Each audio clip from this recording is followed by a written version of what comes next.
his name did appear in a database as far as having a terrorist nexus. It was a somewhat sophisticated device. It was obviously more than a firecracker.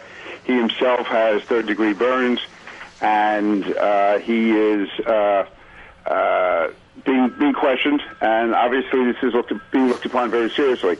He has third-degree burns himself. Okay, so from what we understand, and this is what we do know from the federal government, the situational awareness bulletin that was put out, he was being treated, as you said, and he is claiming to have extremist affiliations.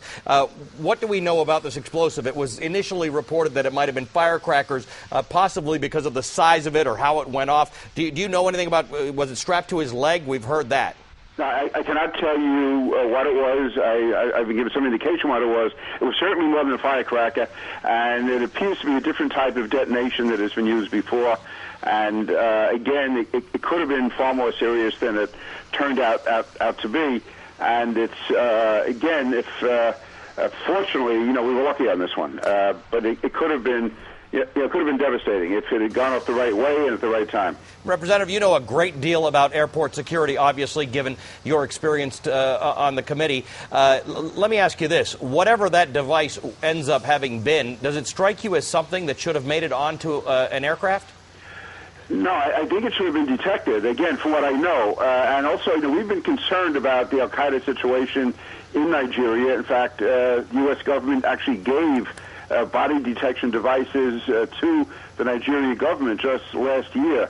Now, whether or not the breakdown in security came in Nigeria or Amsterdam, it's surprising if it were Amsterdam, because they have a very good track record as far as security. So all of this has to be looked at very, very carefully, because, again, after all we've gone through over the last 8 years, no one should be able to get devices on the plane. And again, unless it was so different from others before, but between Nigeria and Amsterdam, something happened in one place or the other, or maybe both. All right. We don't know. You don't know yet specifically, though, whether this person who was on the plane from Amsterdam to Detroit originated in Nigeria. In other words, whether their immediate previous flight would have been from Nigeria. We don't know exactly where he originated. My understanding is he did board the plane in Nigeria. Boarded it in Nigeria, got to Amsterdam, then transferred on to Northwest 253 to Detroit. That's what your understanding is? My understanding is he boarded, again, in Nigeria. How he got on to the flight or whether it was a transfer, I really don't know. I just know it was that he got on in Nigeria and went to Amsterdam and then Amsterdam to the U.S. The exact,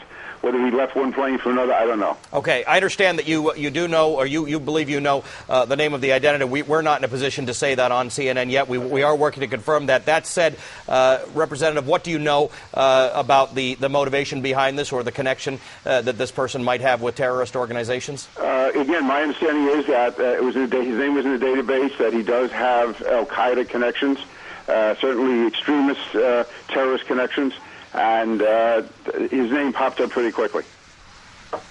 Representative, what's your view of how legitimate and realistic a threat this was? And I ask you this from the perspective of our viewers who sometimes wonder whether some of these things are serious or they're just people who are not really capable of carrying out a full terrorist attack. What's your feeling about the seriousness of this? Well, my feeling is that this was serious. Now, again, how sophisticated he was, I don't know, but it was a fairly sophisticated device. He set it off before the plane landed. We may have been lucky. He may have been inept.